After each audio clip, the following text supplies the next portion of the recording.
Hello दोस्तों, कैसे हैं आप लोग। एक बार फिर से स्वागत है आप सभी लोगों का आप सभी के अपने चैनल सपोर्टिंग ऑफ फार्मेसी में। दोस्तों, आज का वीडियो आप सभी लोगों के लिए बहुत ही महत्वपूर्ण होने वाला है, क्योंकि आज की इस वीडियो में आप लोगों को बहुत ही महत्वपूर्ण बीमारी के बारे में पूरा डिटेल इलाज बताने वाला हूं। दोस्तों, आज के इस वीडियो में आप लोगों को बताने वाला हूं कि आप लोग देखते होंगे कुछ लोगों का हाथ हो गया, पैर हो गया, वो हमेशा कांपते रहता है, हिलते रहता है। वो हाथ पैर क्यों कांपता है, उसका कांपने का क्या कारण होता है, और उसको ठीक करने के लिए कौन कौन सी दवाइयों का इस्तेमाल किया जाता है, कौन कौन सा टेस्ट कराया जाता है, कौन कौन सा सर्जरी कराया जाता है, पूरा डिटेल आप लोगों को A to Z नॉलेज देने वाला हूं। तो आज का वीडियो आप लोगों के लिए बहुत महत्वपूर्ण है, और अगर आप लोग मेडिकल के छात्र हैं और इस वीडियो को देख रहे हैं तब जान लीजिए आपको बहुत ही बेहतरीन वीडियो मिल गया है, क्योंकि इस तरह का वीडियो आप लोगों को बहुत ही कम यूट्यूब पर मिलने वाला है। तो ध्यान से वीडियो को देखना, आज का वीडियो आप सभी लोगों के लिए महत्वपूर्ण होने वाला है। वीडियो को स्टार्ट करने से पहले दोस्तों एक महत्वपूर्ण सूचना, यह एक सपोर्टिंग ऑफ फार्मेसी के इस चैनल पर ये वीडियो बनाया जाता है केवल मेडिकल छात्रों के नॉलेज के लिए। तो कोई भी दवा अपने से ना इस्तेमाल करें बिना डॉक्टर के सलाह के। दोस्तों, सबसे पहले हम लोग बात करेंगे कि ये जो होता है हाथ पैर कांपता है, ये क्यों कांपता है। अगर किसी का हाथ पैर कांपता है तो उनमें कौन कौन से लक्षण देखे जाते हैं। अगर मान लीजिए किसी का हाथ पैर कांप रहा है तो हाथ पैर कांपने का क्या कारण होता है, इनमें कौन कौन से डायग्नोसिस टेस्ट कराए जाते हैं, इसको ठीक करने के लिए कौन कौन सा ट्रीटमेंट किया जाता है, कौन कौन से मेडिसिन दिए जाते हैं, हर एक बात आप लोगों को पूरा डिटेल बताने वाला हूं। तो चलिए सबसे पहले जान लेते हैं कि अगर मान लीजिए किसी का हाथ पैर कांपता है तो ये क्यों कांपता है, ये क्या कारण होता है। हिंदी प्लस इंग्लिश दोनों भाषाओं में बताऊंगा, बस आपको कोशिश करना है कि ध्यान से इस वीडियो को देखना है।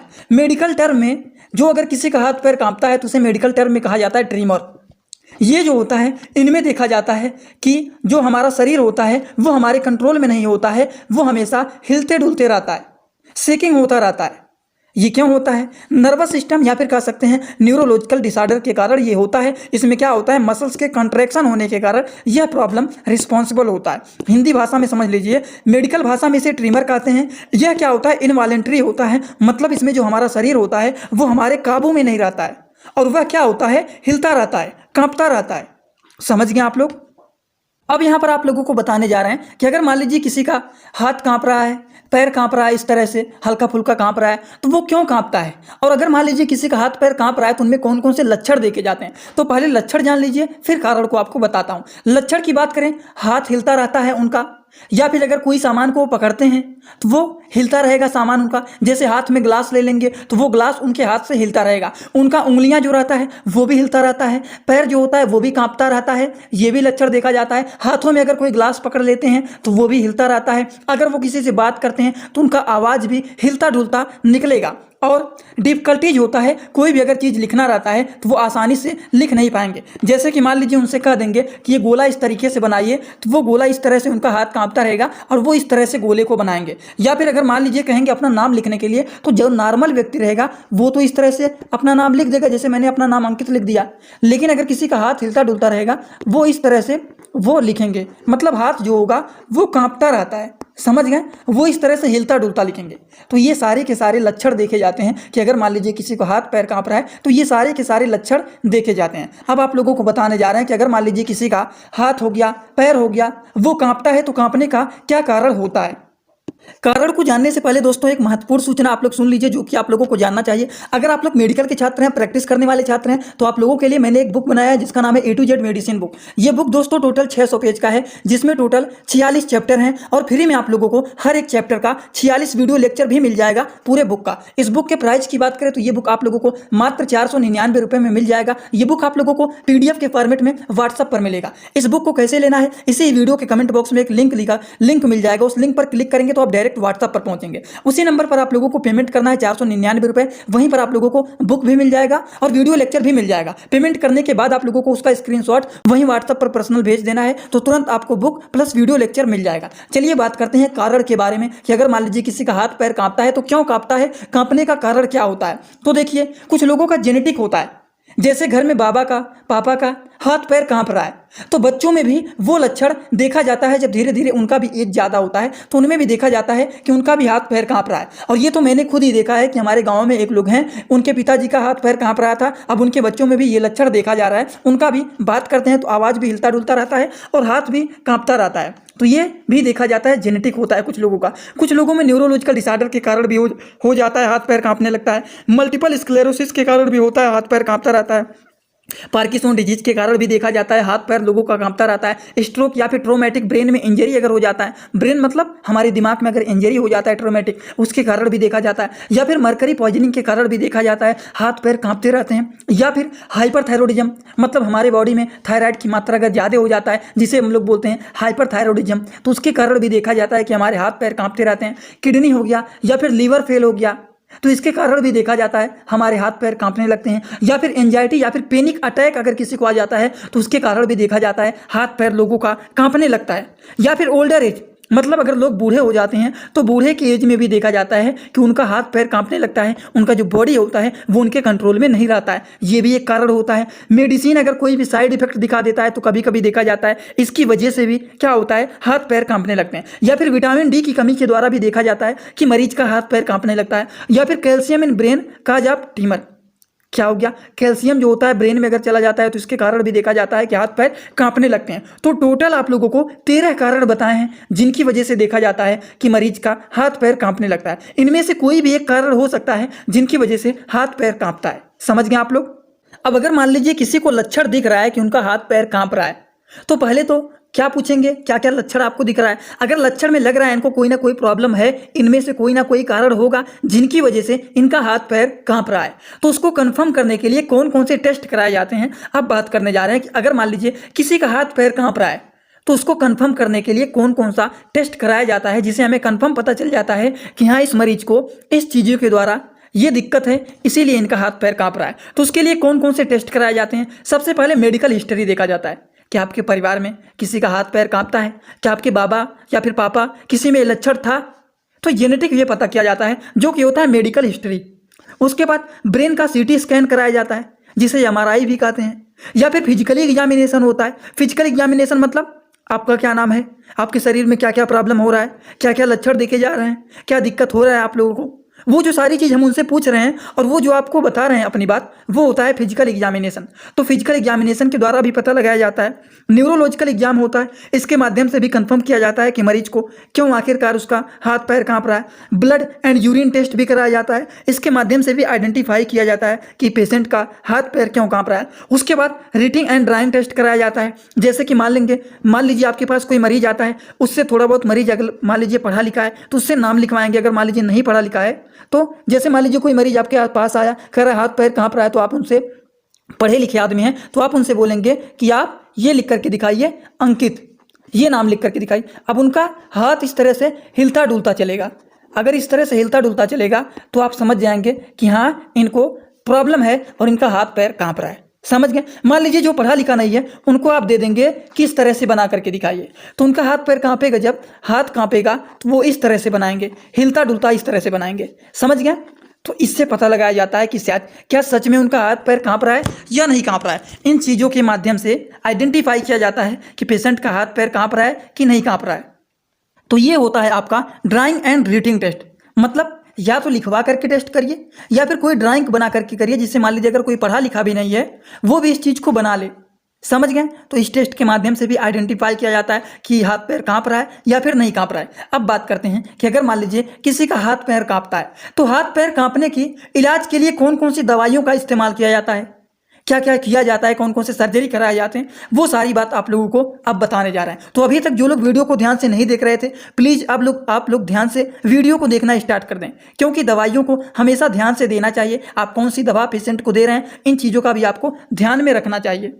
अगर हम लोग ट्रीटमेंट की बात करें, तो पहले जो कॉमनली ट्रीटमेंट होता है, जो कि इसके इलाज के लिए आप लोगों को खुद भी इसको करना चाहिए, जैसे फिजिकल थेरेपी हो गया। सुबह उठ के आपको ज़्यादा से ज़्यादा एक्सरसाइज करना चाहिए। समझ गए आप लोग। उसके बाद स्पीच थेरेपी, मतलब ज़्यादा से ज़्यादा बोलना चाहिए, बात करना चाहिए और कोशिश करें कि आपका आवाज़ जो है वो कांपते हुए ना निकले। और एक थेरेपी होता है ऑक्यूपेशनल थेरेपी। तो ये कुछ थेरेपी होते हैं जो कि डॉक्टर इसका सलाह देते हैं कि ये सारी चीज़ करना चाहिए। समझ गए आप लोग। तो ये बातें हो गई। हाथ पैर कांपने का क्या इलाज होता है। इलाज की अगर बात करें तो एक और थेरेपी क्या होता है, सर्जरी होता है, जिसे बोला जाता है deep brain stimulation surgery option. इसके माध्यम से भी इसको ठीक किया जा सकता है। समझ गए। ये क्या होता है, सर्जरी होता है। मेडिसिन के बारे में बात करें तो मेडिसिन जो पहला होता है वो होता है, क्या होता है, प्रोप्रेनोल टैबलेट, जो कि काफ़ी ज़्यादा यूजफुल एंड पॉपुलर मेडिसिन होता है हाथ पैर कांपने के ट्रीटमेंट के लिए। ये मेडिसिन का इस्तेमाल किया जाता है। समझ गए आप लोग। अगर हम इनके डोज के बारे में बात करें तो 40 से 80 mg इस्तेमाल किया जा सकता है दिन भर में 2 से 4 बार। 2 से 4 बार। बीडी का मतलब होता है 2 बार और क्यूआईडी का मतलब होता है 4 बार। टीडीएस अगर लिखा होता है मतलब 3 बार। तो यहाँ पर क्या लिखा गया है, 40 से 80 mg दिन भर में 2 से 4 बार इस्तेमाल कर सकते हैं। लेकिन इस दवा का जो मैक्सिमम डोज होता है वो होता है 160 mg। लेकिन 160 mg से ज़्यादा नहीं लेना चाहिए। समझ गए आप लोग? तो ये बातें आपको ध्यान में रखना चाहिए। चलिए बात करते हैं दोस्तों अगले मेडिसिन के बारे में, जो कि क्या है, मायोसोलेन। मायोसोलेन के बारे में अगर बात करें तो ये भी काफ़ी ज़्यादा यूजफुल मेडिसिन होता है, जो कि यूनाइटेड स्टेट फार्माकोपिया का ये मेडिसिन होता है, जिनके अगर डोज के बारे में बात करें तो 100 से 200 mg तक दिन भर में 2 बार ले सकते हैं। जैसे कि मान लीजिए ये टैबलेट 250 mg का है तो इसको दिन भर में 1 से 2 बार आप ले सकते हैं। समझ गए आप लोग? और दूसरा जो मेडिसिन होता है वो क्या होता है, ये दोनों मेडिसिन सेम ही है। समझ गए? ये क्या है, प्राइमोडोन टैबलेट, ये इसका नाम है, ये इसका कंपोजिशन है। समझ गए? मायोसोलेन का है या फिर प्राइमोडोन टैबलेट का है। इनका जो डोज होता है वो 100 से 200 mg दिन भर में 2 बार इसको ले सकते हैं। अगले मेडिसिन के बारे में दोस्तों हम बात करें, अगर मान लीजिए किसी का हाथ पैर कांप रहा है तो उस केसेस में एलप्रेक्स, जिसका कंपोजिशन होता है एलप्राजोलम टैबलेट। एलप्राजोलम टैबलेट जो होता है ये इंडियन फार्माकोपिया का मेडिसिन होता है, जो कि काफ़ी ज़्यादा यूजफुल मेडिसिन होता है। किसको ठीक करने के लिए, अगर किसी का हाथ पैर कांप रहा है तो उस केसेस में इस मेडिसिन का भी इस्तेमाल किया जाता है, जिसका नाम होता है एलप्राजोलम टैबलेट। अगर हम इसके डोज के बारे में बात करें तो 0.25 से लेकर के 1 mg तक दिन भर में 2 से 3 बार इसको लिया जा सकता है। समझ गए आप लोग? जिसका नाम है एलप्राजोलम टैबलेट। चलिए बात करते हैं अगले मेडिसिन के बारे में। दोस्तों जो अगला मेडिसिन है वो है क्लोनाजीपैम। क्लोनाजीपैम को कहें तो इसका जो मेडिसिन नाम होता है, जो कि जिस नाम से ज़्यादातर फेमस होता है वो होता है क्लोरेस्ट, जो कि काफ़ी ज़्यादा यूजफुल एंड पॉपुलर मेडिसिन होता है।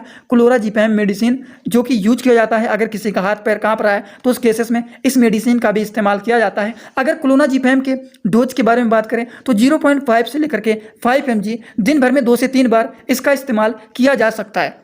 समझ गए? आई होप आप सभी लोगों को ये सारी बात समझ में आ रहा होगा, क्योंकि एकदम आसान भाषा में आप लोगों को बता रहे हैं। चलिए बात करते हैं अगले मेडिसिन के बारे में। दोस्तों जो अगला मेडिसिन होता है कि अगर मान लीजिए किसी का हाथ पैर कांप रहा है तो उस केसेस में माइटाजीपाइन टैबलेट का इस्तेमाल किया जाता है, जो कि मीटाज के नाम से फेमस होता है। किस नाम से फेमस होता है? मीटाज के नाम से फेमस होता है, जो कि 15 mg का ये टैबलेट होता है। अगर हम बात करें तो ये जो टैबलेट होता है दिन भर में 15 से 45 mg ले सकते हैं।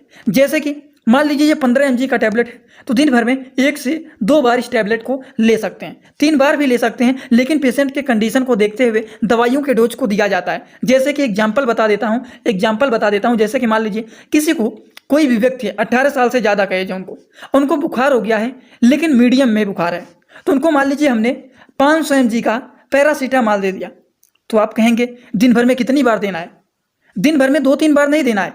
पहले एक बार टैबलेट को खाइए, अगर हाँ आपका बुखार ठीक हो जाता है तब उसको मत खाइए दोबारा, लेकिन नहीं ठीक होता है तो एक टैबलेट सुबह खा लीजिए, एक टैबलेट शाम को खा लीजिए। उसी हिसाब से एग्जाम्पल बता रहा था, उसी हिसाब से ये भी आपका दवा दिया जाता है। जैसे कि मीटाजीपाइन टैबलेट हो गया, जो कि मीटाज के नाम से फेमस होता है। इस टैबलेट को 15 से 45 mg दिन भर में लिया जा सकता है। अब 15 mg का टैबलेट मान लीजिए आपका है तो दिन भर में 1 से 2 बार ले सकते हैं, लेकिन ज़्यादा कंडीशन खराब है तो 3 बार भी ले सकते हैं।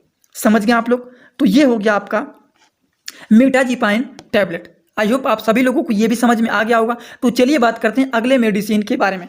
ये जो मेडिसिन होता है जिसका नाम होता है टोपामैक, जो कि ये 25 mg का टैबलेट है, जिसका कंपोजिशन है, जिसके हम लोग साल्ट नेम की बात करें तो इसका जो साल्ट नेम है वो है टोपाइरामेट टैबलेट।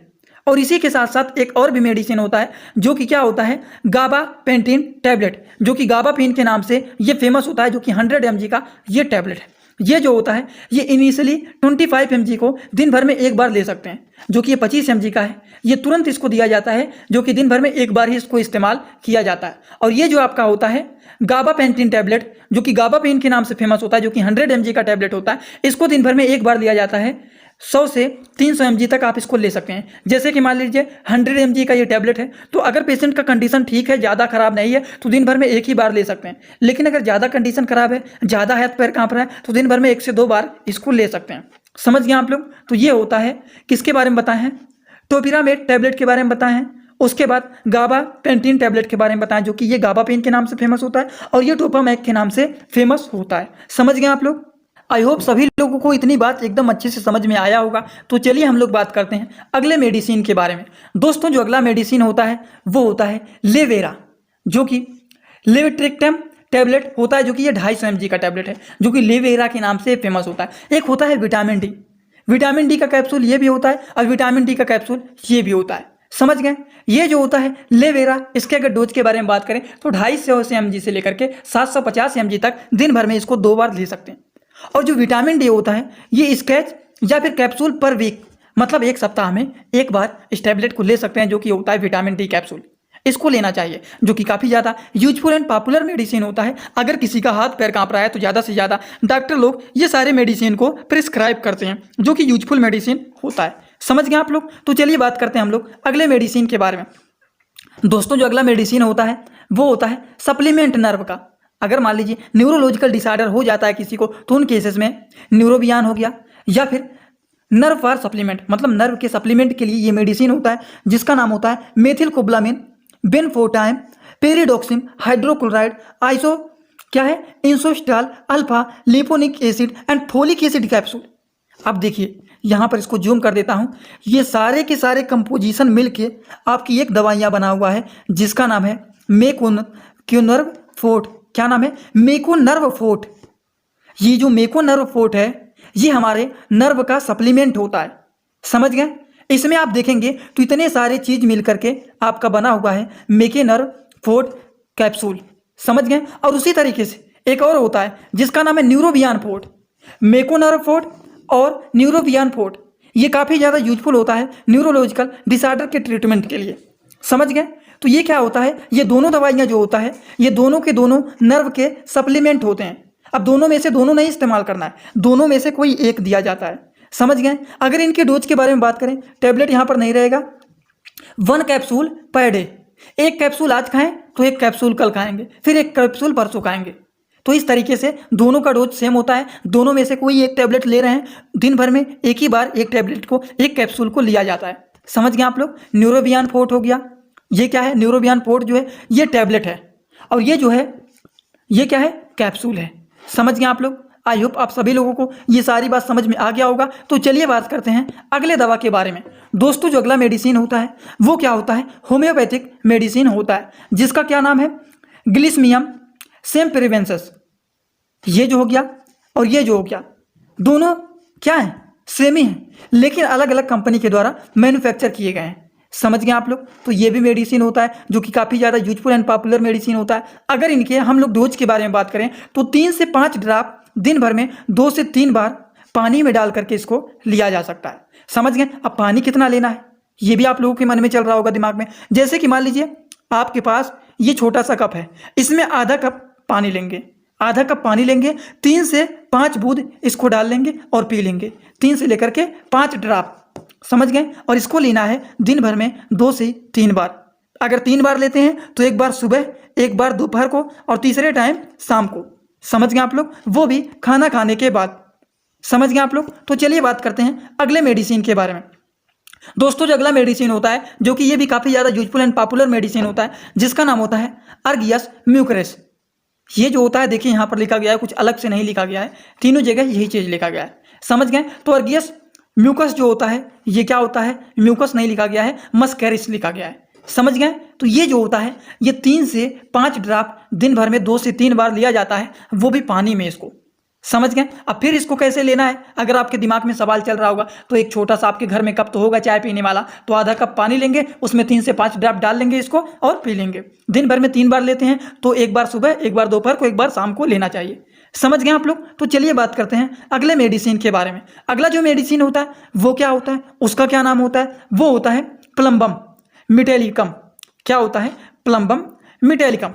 अब देखिए होम्योपैथिक के मेडिसिन जो होते हैं, अगर आप लोग एलोपैथिक के बारे में बहुत कुछ जान रहे हैं तो ये सारे नाम थोड़ा सा आप लोगों को अटंडम लग रहे होंगे, थोड़ा बहुत कंफ्यूज कर रहे होंगे, लेकिन होम्योपैथिक मेडिसिन का जो नाम होता है कुछ इन्हीं तरह से देखा जाता है। समझ गए आप लोग? तो ये भी थोड़ा बहुत आपको नॉलेज रहना चाहिए। एलोपैथिक मेडिसिन का नॉलेज है, ठीक है, थोड़ा बहुत आयुर्वेदिक एंड होम्योपैथिक मेडिसिन का भी आपको नॉलेज रहना चाहिए, जो कि इंपॉर्टेंट होता है। समझ गए आप लोग? तो ये आपका हो गया प्लम्बम मेटेलिकम। अगर इनके डोज के बारे में बात करें तो इसका भी डोज सेम ही होता है, 3 से 5 ड्रॉप दिन भर में 2 से 3 बार लिया जा सकता है, वो भी इसको पानी में डाल करके। समझ गए आप लोग? इतना बात एकदम अच्छे से। आई होप सभी लोगों को समझ में आया होगा। आप लोगों को देखिए होम्योपैथिक मेडिसिन के बारे में भी बता दिए हैं इतना सारा। और फिर आप लोगों को एलोपैथिक मेडिसिन में अगर मान लीजिए किसी को न्यूरोलॉजिकल डिसऑर्डर हो गया है तो हम लोग नर्व के सप्लीमेंट को देते हैं। तो नर्व के सप्लीमेंट के लिए आप लोगों को क्या बताएं हैं, मेकोनरी फोर्ट हो गया या फिर न्यूरोबियान फोर्ट हो गया, ये सारी दवाइयों का इस्तेमाल किया जाता है। और इसी के साथ साथ और भी बहुत सारे एलोपैथिक मेडिसिन के बारे में आप लोगों को यहाँ पर अच्छे से समझा दिए हैं। ये सारी बात आप लोगों को समझ में आ गया होगा, किसी को कोई डाउट नहीं होगा। जैसे क्लोनाजिपैम टैबलेट के बारे में भी बता दिए हैं, फिर आप लोगों को एलेप्राजोलम टैबलेट के बारे में बताएं, उसी के साथ साथ आप लोगों को प्राइमिडोन टैबलेट के बारे में भी बताएं, और साथ ही साथ आप लोगों को क्या बताएं, प्रोपेनोल टैबलेट के बारे में भी बता दिए हैं। फिर आप लोगों को बताएं कौन सा सर्जरी कराया जाता है, कौन कौन से थेरेपी होते हैं, physical therapy, speech language therapy, occupational therapy, ये भी आपको बता दिए हैं। साथ ही साथ आप लोगों को यहाँ पर बताएं कि अगर मान लीजिए किसी का हाथ पैर कांपता है तो उनमें कौन कौन से टेस्ट कराए जाते हैं, medical history, brain CT scan, physical examination, neurological exam, ये भी सारी बात आपको बता दिए हैं। हाथ पैर कांपने का क्या कारण होता है ये भी आपको समझा दिए हैं। आई होप सभी लोगों को सारी बात समझ में आ गया होगा। अगर मान लीजिए किसी को समझ में नहीं आया है और आप हमसे कोई भी बात पर्सनल पूछना चाहते हैं तो आप लोग सपोर्टिंग आप फार्मेसी जो यहाँ पर दिखा गया है, ये चीज़ आप लोग इंस्टाग्राम में जाकर के सर्च करेंगे तो आप लोगों को वहाँ पर प्रोफाइल मिल जाएगा, वहाँ पर भी आप लोग हमें फॉलो करके और अपनी बात बता सकते हैं। समझ गए। एक महत्वपूर्ण सूचना ये आप लोग सुन लीजिए, अगर आप मेडिकल की प्रैक्टिस करने वाले छात्र हैं तो आप लोगों के लिए मैंने एक बुक बनाया है जिसका नाम है ए टू जेड मेडिसिन बुक। ये बुक आप लोगों को टोटल 600 पेज का मिल जाएगा। इसमें टोटल 46 चैप्टर हैं और आप लोगों को फ्री में 46 वीडियो लेक्चर भी मिल जाएगा हर एक चैप्टर का। इस बुक में आप लोगों को हजारों दवाइयों का नॉलेज मिल जाएगा। ये बुक जो है मात्र 499 रुपये का है। ये बुक लेने के लिए आप लोगों को कैसे मिलेगा उसको जानने से पहले बता देता हूँ। ये बुक आप लोगों को PDF के फॉर्मेट में मिलेगा। कहाँ पर मिलेगा? व्हाट्सएप पर मिलेगा। इसी वीडियो के कमेंट बॉक्स में एक लिंक आप लोगों को दिख रहा होगा। उस लिंक पर जो आप क्लिक करेंगे तुरंत आप व्हाट्सएप पर पहुंचेंगे। उसी नंबर पर आपको पेमेंट करके स्क्रीनशॉट भेज देना है, तुरंत आपको वहीं पर बुक प्लस वीडियो लेक्चर मिल जाएगा। अगर आप प्रैक्टिस करने वाले छात्र हैं तब आप जरूर उस बुक को परचेज करिए क्योंकि बहुत ही महत्वपूर्ण है। हजारों प्रकार की दवाइयों का नॉलेज आपको उस बुक में मिल जाएगा। तो चलिए दोस्तों, आज का वीडियो यहीं पर होता है complete. Thanks for watching my video. Like, comment, share and subscribe this channel.